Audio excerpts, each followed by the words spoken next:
Hello students, मैं doctor Narayan Lal माली, सहायक आचार्य इतिहास, राजकीय महाविद्यालय रायपुर भीलवाड़ा। ऑनलाइन क्लास में आपका स्वागत है। कल हमने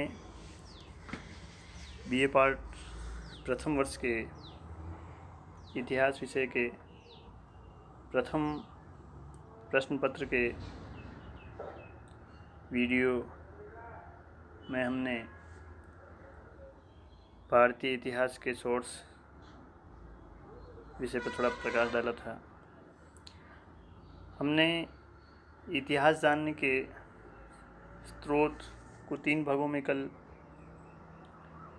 देखा था: साहित्यिक स्रोत, विदेशी यात्रियों के विवरण और पुरातात्विक स्रोत। साहित्यिक स्रोत के तहत हमने कल ब्राह्मण साहित्य का अध्ययन किया था। उसमें हमने वेद, ब्राह्मण ग्रंथ, आरण्यक, उपनिषद, वेदांग, महाकाव्य, पुराण, स्मृति ग्रंथ इत्यादि से हमें इतिहास निर्माण में क्या सहयोग मिलता है, इन सब पर प्रकाश डाला था। इसी साहित्यिक स्रोत की अगली कड़ी में हम देख रहे हैं बौद्ध साहित्य किस प्रकार इतिहास निर्माण में सहयोग करता है।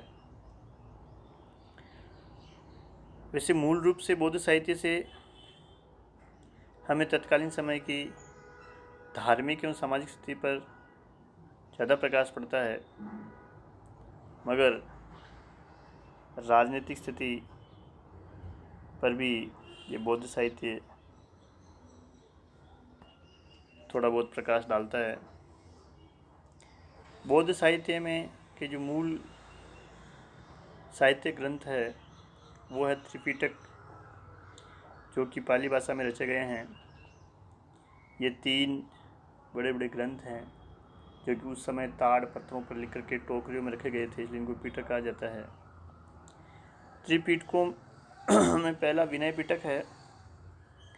विनय पिटक में महात्मा बुद्ध द्वारा संघ संबंधी, बौद्ध संघ संबंधी जो नियम तथा आचार संबंधी उनकी जो शिक्षाएं थी उनका संकलन मिलता है। सुत्त पिटक में महात्मा बुद्ध के धार्मिक उपदेश और उनके धार्मिक सिद्धांत मिलते हैं। अभिधम पिटक मूल रूप से दर्शन के विषयों से संबंधित है, जिसमें जीव, ब्रह्म, स्वर्ग, नरक इत्यादि जैसे प्रश्नों के बारे में बताया गया है। इन त्रिपिटकों के अतिरिक्त निकाय ग्रंथ है, जिनमें बौद्ध धर्म के सिद्धांत तथा कहानियों का संग्रह मिलता है और इसके साथ ही तत्कालीन जनपदों के बारे में भी हमें जानकारी मिलती है। निकाय ग्रंथों में दीर्घ निकाय, मध्यम निकाय, संयुक्त निकाय, अंगुत्तर निकाय आदि प्रमुख है। दीर्घ निकाय में बड़े बड़े उपदेश संकलित है, मध्यम निकाय में छोटे उपदेश संकलित है और अंगुत्तर निकाय इस दृष्टि से भी महत्वपूर्ण है कि इसमें हमें 6वीं शताब्दी ईसा पूर्व के 16 महाजनपदों के बारे में जानकारी मिलती है। उन 16 महाजनपदों के नाम इस बौद्ध ग्रंथ अंगुत्तर निकाय में दिए हुए हैं। इसके अतिरिक्त 549 जातक ग्रंथ या जातक कथाएं हैं।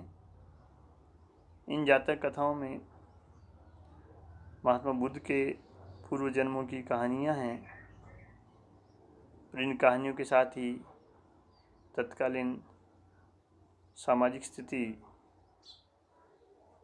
मानव के धार्मिक विश्वास और उस समय की राजनीतिक स्थिति पर भी प्रभाव पड़ता है। दीपवंश और महावंश मूल रूप से श्रीलंका के बौद्ध धर्म के ग्रंथ है, मगर यह हमें मौर्य काल की जानकारी भी देते हैं। इसके बाद मिलिंद फनो है, जो नागसेन द्वारा रचित है। इसमें हिंद यवन शासक मिनेंडर के बारे में हमें जानकारी मिलती है। मिनेंडर और नागसेन की बौद्ध धर्म के संबंध में आपस में जो चर्चा हुई थी, उसका उल्लेख इस मिलिंद पन्नों में मिलता है। ये सारे ग्रंथ प्रथम शताब्दी ईसा पूर्व के हैं, पाली भाषा में रचित है और बौद्ध धर्म के साथ साथ ही हमें तत्कालीन सामाजिक और अन्य स्थितियों की जानकारी भी देते हैं। इसके प्रथम शताब्दी ईसा के बाद के जो ग्रंथ है वो संस्कृत भाषा में रचे गए हैं, जिसमें पहला ग्रंथ कथावस्तु है, जिसमें महात्मा बुद्ध का जीवन चरित्र वर्णित है। यह हीनयान संप्रदाय का महत्वपूर्ण ग्रंथ है, जिसमें हीनयान भिक्षुओं के जीवन पद्धति, उनके आचार विचार, उनके नियम सिद्धांतों इत्यादि की जानकारी मिलती है। संस्कृत भाषा का दूसरा महत्वपूर्ण बौद्ध ग्रंथ ललित विस्तर है, जो कि महायान संप्रदाय का ग्रंथ है। इस ग्रंथ में बुद्ध को देवता माना गया है और उनके चमत्कारिक कार्यों का विस्तार से उल्लेख ग्रंथ में मिलता है। दिव्यावदान भी महायान संप्रदाय का ग्रंथ है। यह हमें उत्तर मौर्य काल व शुंग काल की जानकारी देता है।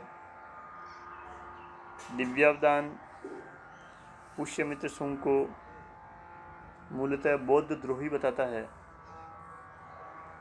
इसमें उल्लेख मिलता है कि पुष्यमित्र शुंग ने अशोक ने जिन स्तूपों का निर्माण करवाया था, उनका विध्वंस कर दिया था और बड़ी निर्ममता से उसने बौद्ध भिक्षुओं का संहार किया था।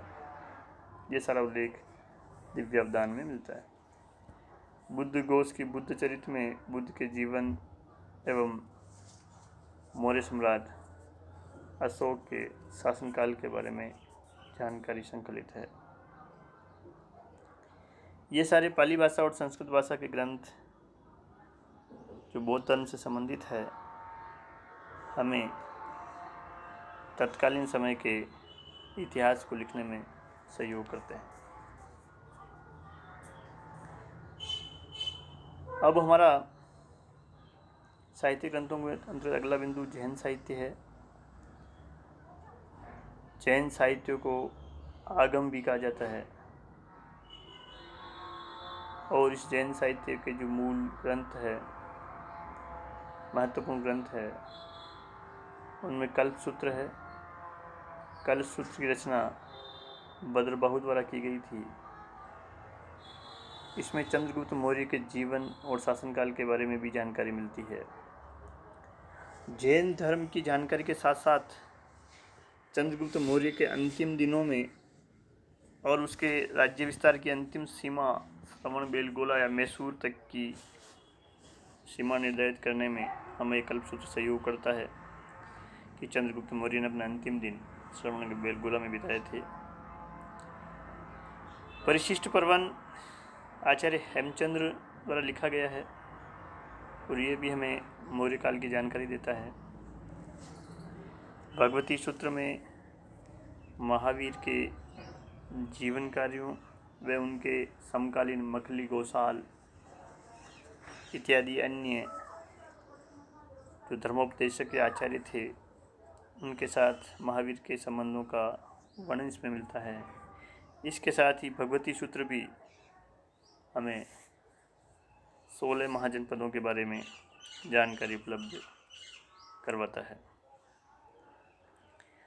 जैन साहित्य का ही महत्वपूर्ण ग्रंथ आचारांग सूत्र है, जिसमें जैन भिक्षुओं के आचार नियमों का वर्णन है। जैन पुराण ग्रंथों से भी हमें महत्वपूर्ण ऐतिहासिक जानकारी मिलती है। हरिवंश पुराण, पद्म पुराण, आदि पुराण आदि 6वीं शताब्दी से 16वीं शताब्दी तक की राजनीतिक, सामाजिक, धार्मिक स्थिति की जानकारी देने के लिए महत्वपूर्ण है।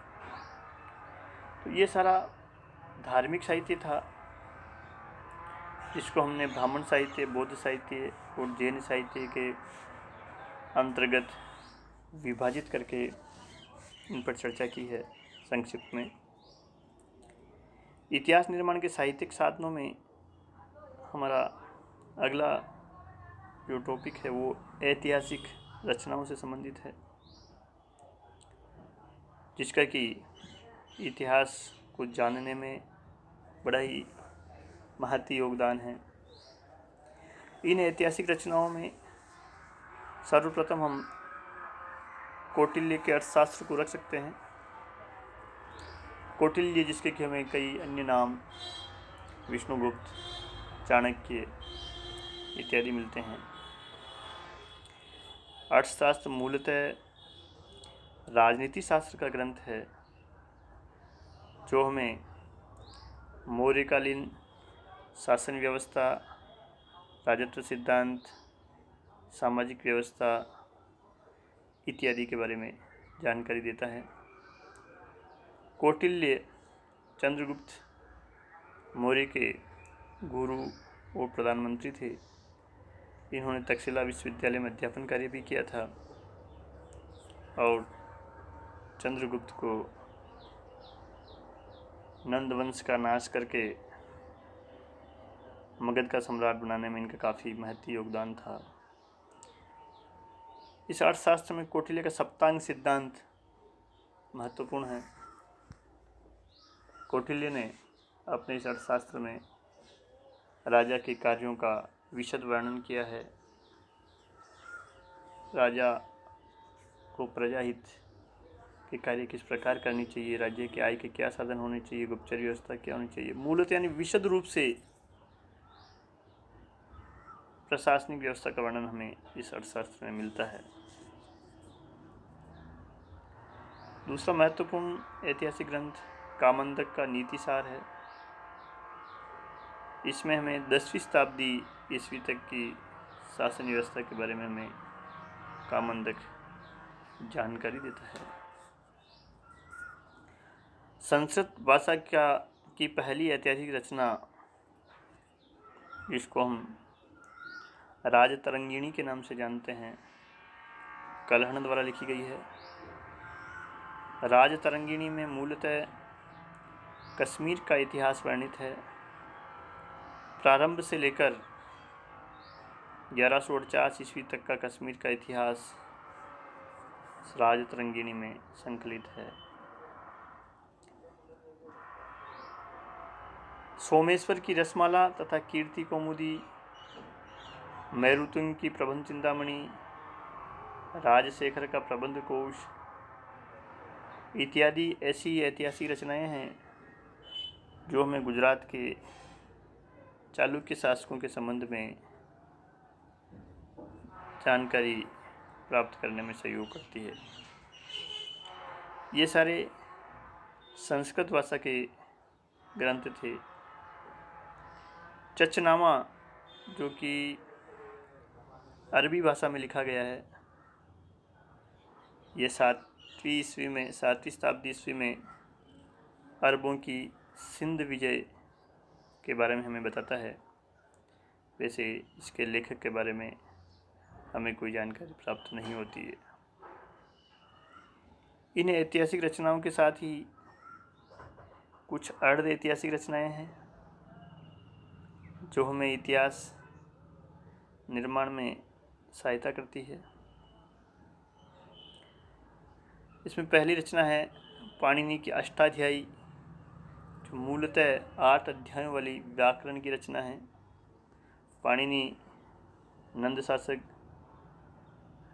धनानंद के समकालीन थे और इससे हमें नंद वंशीय और मौर्य युगीन, नंद युगीन और मौर्य युगीन इतिहास पर अष्टाध्यायी से कुछ प्रकाश पड़ता है। कार्तिक का जो वार्तिक है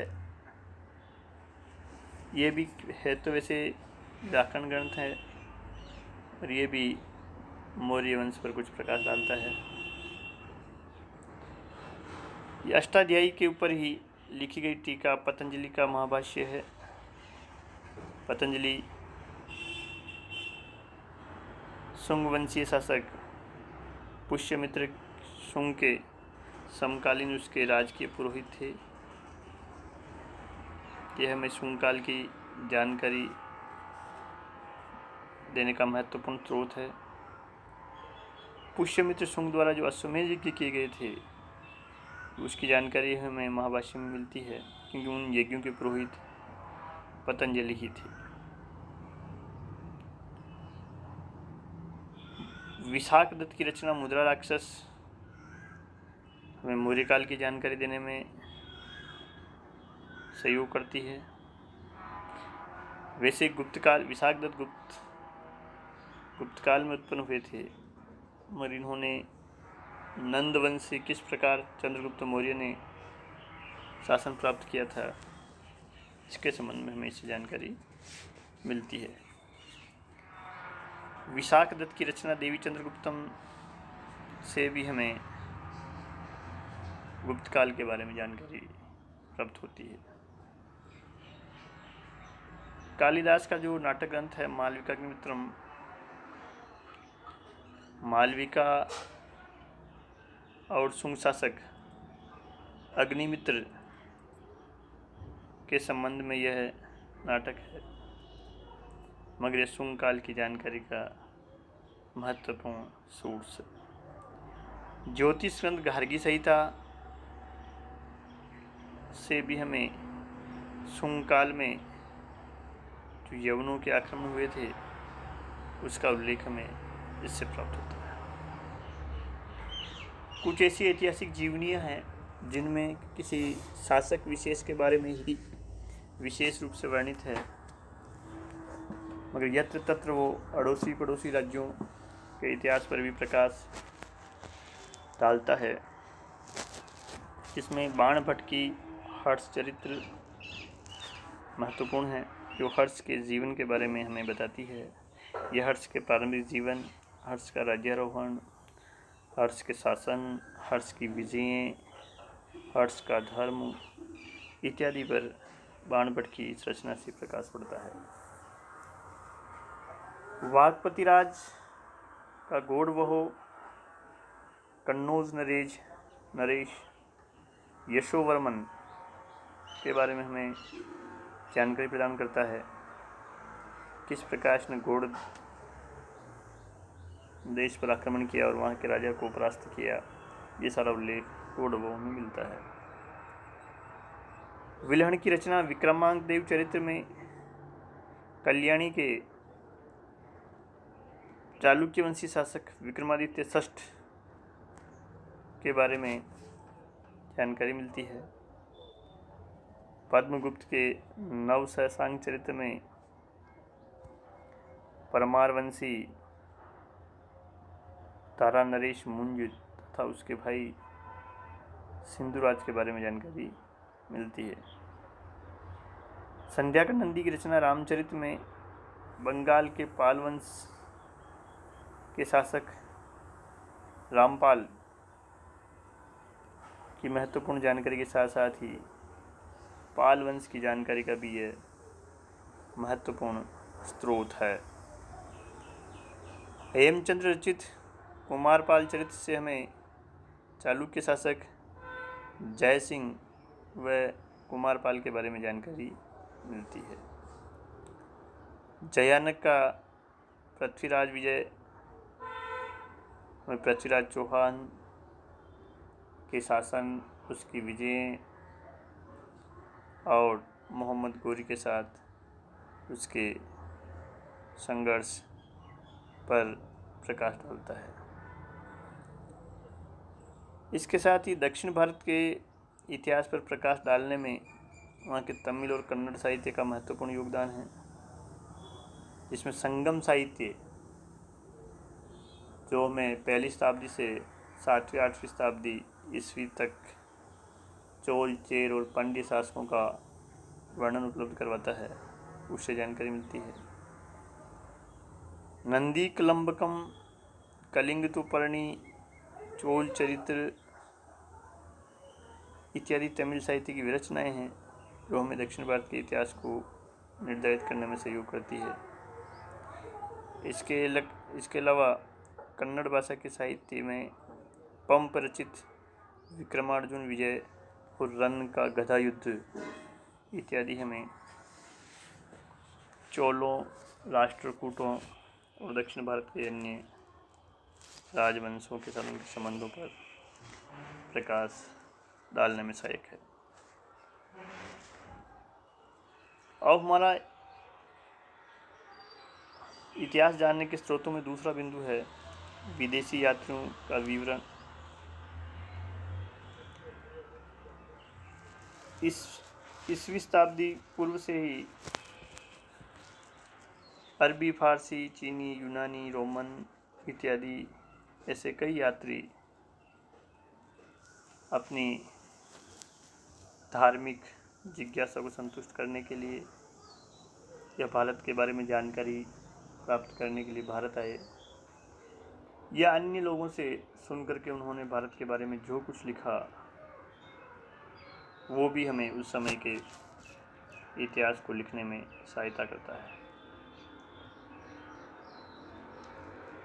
प्राचीन भारत के इतिहास निर्माण में जो महत्वपूर्ण विदेशी यात्री थे वो यूनानी यात्री थे। इनमें हेरोडोटस का हमें उल्लेख मिलता है। हेरोडोटस जिसे हम इतिहास का पिता, फादर ऑफ हिस्ट्री के नाम से भी जानते हैं, और जिनकी पुस्तक हिस्टोरिका काफ़ी प्रसिद्ध है।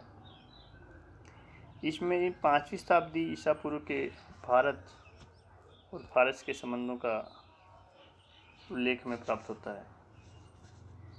यद्यपि हेरोडोटस कभी भारत नहीं आए, मगर उन्होंने अन्य लोगों से सुनकर के फारस और भारत के बारे में जानकारी दी है। इसके अतिरिक्त यूनानी आक्रांता सिकंदर के साथ आने वाले विद्वान नियार्कस, ओनेसिक्रिट्स, अरिस्टोबुलस इत्यादि ने भी भारत की जलवायु, शासन व्यवस्था इत्यादि के बारे में जानकारी दी है। प्रसिद्ध यूनानी यात्री मेगस्थनीज, जो कि चंद्रगुप्त मौर्य के दरबार में यूनानी क्षत्रप सेल्यूकस का राजदूत था, चंद्रगुप्त मौर्य के दरबार में काफ़ी समय तक रहा और उसने अपने अनुभवों को इंडिका नामक ग्रंथ में लिखा। यद्यपि इंडिका आज हमें प्राप्त नहीं होती है, परंतु इंडिका का उल्लेख जस्टिन, स्ट्रेबो, लीनी इत्यादि लेखकों ने किया है, और इंडिका के आधार पर उन्होंने जो जानकारी दी है उसके आधार पर हमें मौर्यकालीन राजनीतिक, सामाजिक और धार्मिक स्थिति को जानने में सहयोग मिलता है। यद्यपि मेगस्थनीज द्वारा इंडिका में लिखा गया सारा वर्णन सही नहीं है, जैसे उसने भारतीय समाज में 7 वर्णों का होना बताया, और भी कई जानकारियाँ ठीक नहीं हैं।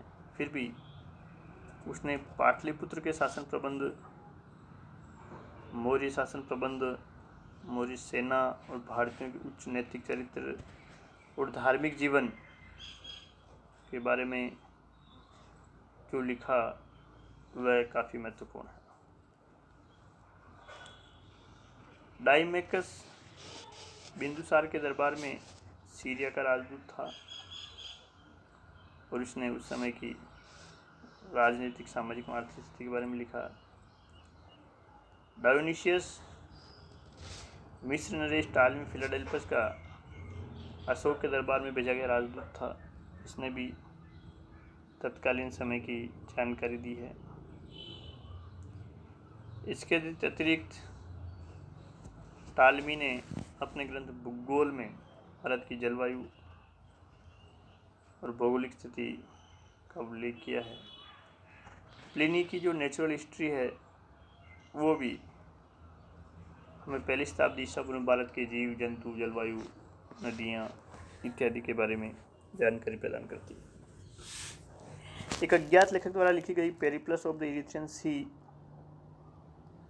नामक पुस्तक भी भारत के बंदरगाहों पर प्रकाश डालती है कि भारत का समुद्री व्यापार किन देशों से होता था, आयात निर्यात की वस्तुएं क्या थी, व्यापार संतुलन में भारत की स्थिति क्या थी इत्यादि से इस पेरिप्लस ऑफ इरिथ्रियन सी से प्रकाश पड़ता है।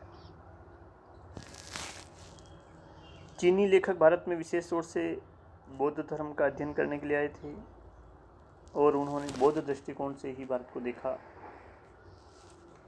उन्होंने उनके यात्रा काल के समय में बौद्ध धर्म के प्रमुख स्थलों, बौद्ध धर्म के विभिन्न संप्रदायों के साथ साथ तत्कालीन राजनीतिक और सामाजिक स्थिति का वर्णन भी अपनी यात्रा वृत्तांतों में किया है। पहला बहुत महत्वपूर्ण जो चीनी यात्री था वो फाहियान था, जिसने लगभग 399 से 414 ईस्वी के मध्य भारत में वो रहा। इस समय भारत में चंद्रगुप्त विक्रमादित्य का शासनकाल था और उसने बौद्ध धर्म के साथ साथ ही भारत की राजनीतिक स्थिति का भी उल्लेख किया। दूसरा चीनी यात्री सुंगयुन था। 518 ईस्वी में भारत आया। लगभग 3 वर्ष तक यह बौद्ध ग्रंथों का अध्ययन करता रहा। ये भी भारत के विषय में जानकारी देता है। प्रसिद्ध चीनी यात्रियों में जो प्रसिद्ध है वो वैनसांग है। इसे यात्रियों का राजकुमार की भी कहा जाता है। यह एक बौद्ध अन्वेषणकर्ता बौद्ध धर्म के प्रति अपनी जिज्ञासा को संतुष्ट करने के लिए भारत की यात्रा पर निकला था। 429 से 645 ईस्वी तक भारत में रहा। ये कामरूप, हर्षवर्धन और वल्लभी के राज दरबारों में भी गया। अपनी यात्रा विवरण सीयूकी में इसने हर्ष के शासनकाल और धार्मिक स्थिति के बारे में विशेष रूप से इसने जानकारी दी है और इसी वैनसांग के वर्णन से ही हमें जानकारी मिलती है कि नालंदा विश्वविद्यालय का संस्थापक था गुप्त शासक कुमार गुप्त था। वैनसांग ने सक्रादित्य नाम से इसका उल्लेख किया है कि सक्रादित्य ने नालंदा विहार की स्थापना की थी। सक्रादित्य कुमार गुप्त की ही उपाधि थी। इसने हर्ष की महामोक्ष परिषद और कन्नौज सम्मेलन, कन्नौज सभा इत्यादि पर इसने प्रकाश डाला है। महात्वालीन चीनी यात्री हर्ष के पूर्वीय अभियान की जानकारी हमें प्रदान करता है और चाउजुकुआ मूल रूप से चोल वंश के बारे में हमें जानकारी उपलब्ध करवाता है। अरबी लेखकों में जो प्रसिद्ध है वो अल-बेरूनी है, जो मोहम्मद गजनवी के आक्रमणों के दौरान भारत आया था। स्वयं भी गजनवी द्वारा बंदी बना लिया गया था। इसकी विद्वता से उसने इसे फिर मुक्त कर दिया। अल-बेरूनी ने 80 भागों में अपनी पुस्तक तहकीक हिंद या भारत की खोज लिखी है अरबी भाषा में। इस पुस्तक में हमें राजपूतकालीन समाज, धर्म व रीति रिवाजों के बारे में जानकारी मिलती है। पहला मुस्लिम विद्वान था जिसने भारत में रहकर संस्कृत भाषा का अध्ययन किया और इसके माध्यम से इसने पुराणों के बारे में जानकारी प्राप्त की। विशेष रूप से सामाजिक स्थिति के बारे में इसकी जो जानकारी दी है भारतीयों के बारे में अल-बेरूनी की, वो काफ़ी महत्वपूर्ण है। इसके अलावा अल-बिलादुरी, सुलेमान और अल-मसूदी भी 7वीं, 8वीं, 9वीं शताब्दी में भारत आए थे और इन्होंने गुर्जर प्रतिहार शासकों के बारे में विशेष तौर से जानकारी दी है। इसके अतिरिक्त फरिश्ता की तारीख फरिश्ता और हसन निजामी की ताजुल मासिर भी हमें मोहम्मद गोरी कालीन भारत के बारे में जानकारी प्रदान करती है। सल्तनत काल 1206 ईस्वी में से शुरू हुआ था, उसके बारे में भी फरिश्ता और हसन निजामी महत्वपूर्ण जानकारी देते हैं। इनके अतिरिक्त तिब्बती लेखक तारानाथ ने अपने ग्रंथ कंगूर तंगूर के रवि तत्कालीन शासन व्यवस्था एवं राजनीतिक स्थिति की जानकारी दी है। वेनिस का यात्री मार्को पोलो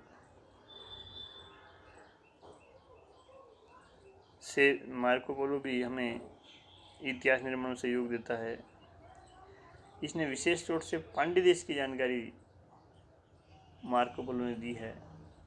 इसके अलावा इसने चीन में मंगोल साम्राज्य के बारे में भी लिखा है। तो इस प्रकार ये हमारे भारतीय इतिहास के स्रोत के रूप में साहित्यिक स्रोत और विदेशी यात्रियों के विवरण बिंदु मेरी ओर से ऑनलाइन रूप से आपको बताए गए, जिसमें विभिन्न धर्मों के महत्वपूर्ण ग्रंथ, ऐतिहासिक, अर्ध ऐतिहासिक, जीवन चरित्र, यूनानी मैगनीज, डाइमेकस डायन्यूसियस, चीनी लेखक फाहियान सुंगयुन फैनसांग, अरबी लेखक अल-बेरूनी, फरिश्ता, अल-बिलादुरी सुलेमान इत्यादि के बारे में संक्षिप्त में जानकारी दी गई। ये आपको परीक्षाओं में भी मदद करेगा और कंपटीशन एग्ज़ाम के हिसाब से भी ये जानकारी काफ़ी महत्वपूर्ण है।